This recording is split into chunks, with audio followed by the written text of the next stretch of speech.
I'm Paul Verhoeven. I'm the director of ROBOCOP. ROBOCOP is the first movie that I shot in the United States in '86 after a career of about 10 years in Holland.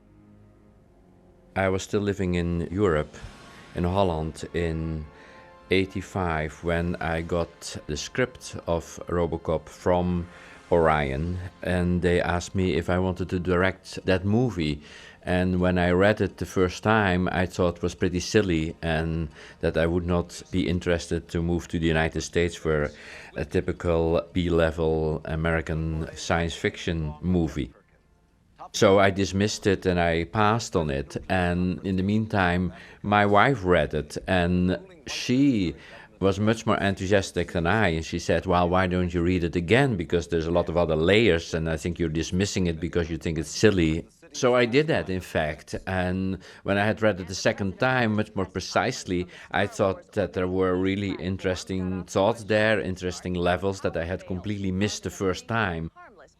And because I couldn't work very well in Holland anymore, there were a lot of problems with the government and financing and stuff. I said yes, and I came over, talked to everybody at Orion and John Davidson, signed the contract and started the movie. I'm John Davison, the executive producer of ROBOCOP. You know, I called Phil Tippett, the effects guy, to say, I'm recording this today, and do you remember anything?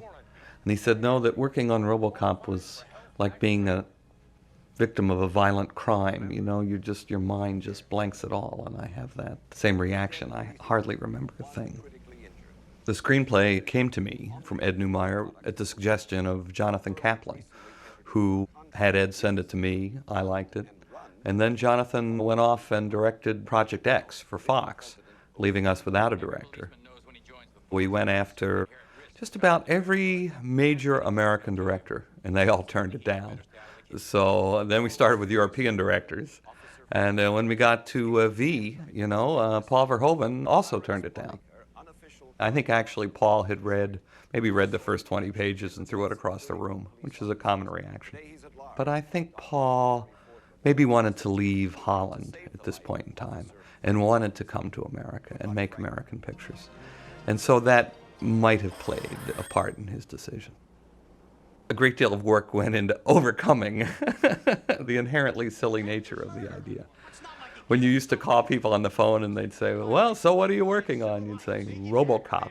There would be this huge pause, and I'd think, I have to change the title of this. It's just, it's just turning everybody off. And I think with the actors and directors, it was one of the reasons we didn't get anybody for a long time. We sat around that office for over a year trying to get somebody, because they would get the script in the mail and it would say ROBOCOP, and they'd go, oh my God, and they'd immediately, leave the room rather than contemplate appearing in a picture called ROBOCOP. Work for a living down here, Murphy. Get your armor and suit up. My name is Ed Neumeier, and I was one of the writers of ROBOCOP and also the co-producer.